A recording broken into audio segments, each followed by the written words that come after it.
So the UFC 304 main card is official. Dana White announced it yesterday. This is the main card on screen. There are 5 fights on this card. Today we're going to go through each individual fight, talking about the matchmaking. Do I agree with it? And who do I think is going to win this matchup, etc. So starting off the main card is a fight that I do not think is getting the attention it deserves, and that is Arnold Allen versus Giga Chikadze. Now this fight right here, in my opinion, early prediction, is definitely going to be fight of the night. I can really see this fight ending up being an all-out war now. Giga Chikadze hasn't fought since last August, and that was against Alex Caceres, where he got the win. Now, he was meant to fight Josh Emmett at UFC 296, but I think he pulled his groin, and that's when Bryce Mitchell ended up stepping in on short notice, getting slapped by Josh Emmett and lying on the floor, shaking like a shitting dog. Was not good for Bryce Mitchell. Then Arnold Allen obviously is coming off that loss. The moves are Evloev. I fucking hate that guy. Yeah, I fucking hate moves. I hate that hands down, you can't need him, bro. It's fucking so stupid, honest to fuck. Can't wait for Aljamain starting to strangle that guy in the cage. But anyway, back to this matchup right here. Arnold Allen, I know Giga Chikadze is ranked number 9 in the featherweight division. Let me double check. Yeah. And Arnold Allen is ranked number 6. So, in terms of the rankings, yeah, it kind of makes a bit of sense.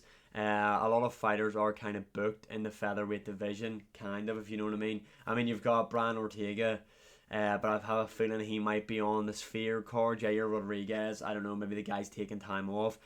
That would have been a good fight for Arnold Allen as well, or a good fight for Giga Chikadze, but with it being in Manchester, obviously Arnold Allen has to be on it. Now, in terms of who I think is going to win, I really think we could see Arnold Allen come into this fight with a Calvin Kattar approach, where he looks to grapple heavy with Giga Chikadze, because Giga Chikadze is a very dangerous kickboxer. However, I think Arnold Allen is going to go out there and look to make a statement win. I think he's going to go out there and look to finish Giga Chikadze. Now, I don't think he will finish Giga Chikadze, but the fact that Arnold Allen will be really heavy looking for the finish is why this matchup will be so great, in my opinion. And obviously, Giga Chikadze is a very dangerous kickboxer. He could also finish Arnold Allen in there. This is a great fight. Really looking forward to it. Next up, you've got Muhammad Mokaev versus Manel Kape. Now, one thing is, why is Manel Kape not fighting Kai France? I think that's the fight that everybody wanted to see, everybody expected. But anyway, we're here now with Mokaev.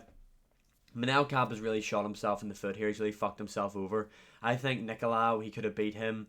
After seeing Nicolau fight Alex Perez, I really feel like Manel Kape could have beat him and could have been really in the running for a title shot. Now instead, he is going to have to fight Muhammad Mokaev. Now, Manel Kape isn't that bad with his takedown defense, and in terms of striking, he's far superior than Muhammad Mokaev, in my opinion. However, this is going to be a very boring, typical Muhammad Mokaev grip onto the legs, sniff your ball performance, and I think he's going to beat Manel Kape by decision. I genuinely feel like Muhammad Mokaev is going to beat Manel Kape, which is shit. He's going to win by ball sniff against the cage.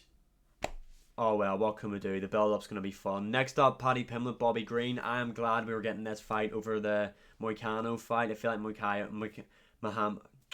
Mokaev, I was about to say.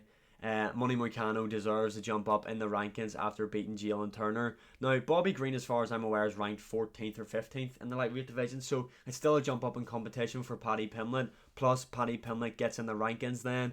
I think Bobby Green, stylistically, I feel like is an easier matchup for Paddy Pimblett, just because I feel like Paddy Pimblett can really impose his grappling on Bobby Green in there. However, Bobby Green's been in there with some of the best grapplers. You know, we've seen him in there against Islam. Now, Islam ragdolled him. Paddy Pimblett, in my opinion, isn't at the same level of grappling as what Islam Makhachev is at.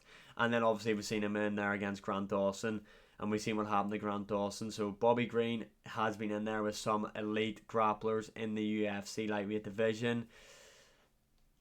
Paddy with his chin in the air. I feel like Paddy Pimblett might lose this, because I feel like Bobby Green, the best way to beat Bobby Green is have Bobby Green go first, but I think Paddy Pimblett is going to be the one going first in here, and with his chin in the air, I can just see him getting let up a bit by Bobby Green. But then again, Paddy Pimblett, I could see him imposing his grappling. I don't know, but if I had to put money on it right now, I probably would go for Bobby Green. Next up, in the co-main event for the interim title, like, what the fuck is this shit?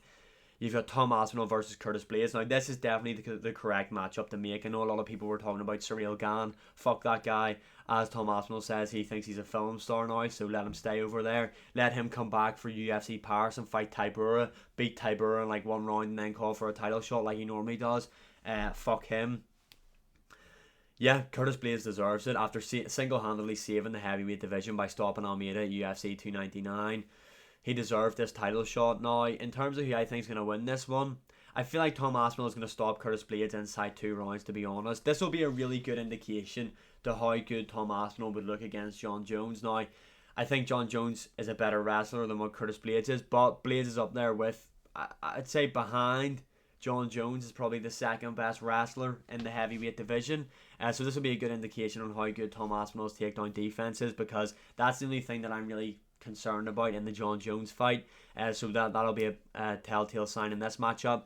I just think Tom Aspinall is going to be too quick on the feet for him, and he's going to really hurt Curtis Blaydes in there. Tom's very explosive, great boxing combinations. Blaydes can also hurt Tom Aspinall as well in there, but I just think Tom Aspinall right now is the best heavyweight in the UFC division. What also needs to happen with this fight, yes, I know it's for the interim title, and Jon Jones just came out and went, this is for the #1 contender fight. No, that was whenever Sergey Pavlovich fought Tom Aspinall, who Tom Aspinall stepped in on short notice to fight because Stipe didn't want to fight him even though he was a backup fighter to your fight. But anyway, the UFC need to strip Jon Jones if this fight when this fight takes place. On the night, they need to strip Jon Jones. Why is he defending an interim title when Jon Jones hasn't even got a fight booked? Strip Jon Jones of the title. Tom Aspinall for the win in the main event. Finally, Belal Muhammad versus Leon Edwards. Now, a lot of people are saying this is going to be a boring fight. They're not looking forward to it. This won't be a boring fight, in my opinion. Leon and Belal both hate each other. Now, you could say the same thing about Colby Covington, but the difference is Belal Muhammad has a far more entertaining fight style than Colby Covington. Now, and we know Belal Muhammad's going to come into this matchup looking to win, where Colby Covington didn't even do that in the last fight. Now, a lot of rumours were that it was going to be Shavkat Rakhmonov. I'm glad it's not Shavkat Rakhmonov in there. Yes, I do want to see that fight, but Belal Muhammad clearly deserves the next title shot in the welterweight division. The guy's on an insane run right now, and if Belal didn't get the fight and he wasn't injured, etc., then the UFC rankings really don't mean anything. Now, in terms of fuck with the hiccups, who is going to win this fight, I'm going to go for Leon Edwards to win this by typical decision. Now, I do think this is going to be a really, really fun fight. But yeah, Leon Edwards is quite clearly the best welterweight in all of MMA right now, in my opinion. I don't think anybody in the UFC's division is going to beat him. So yeah, I'm actually really looking forward to this card. This is stacked. It's pretty shit for the UK fans what time it's starting, but I'm going to be in America when the card starts, so it's on a good time for me. So let me know your opinions in the comments below. What do you think of UFC 304? And as always, like, share, subscribe, comment, all that good stuff. I really do appreciate it. I am trying to hit 200 subscribers, so would appreciate all the help I can get. Thank you very much. See you in the next one.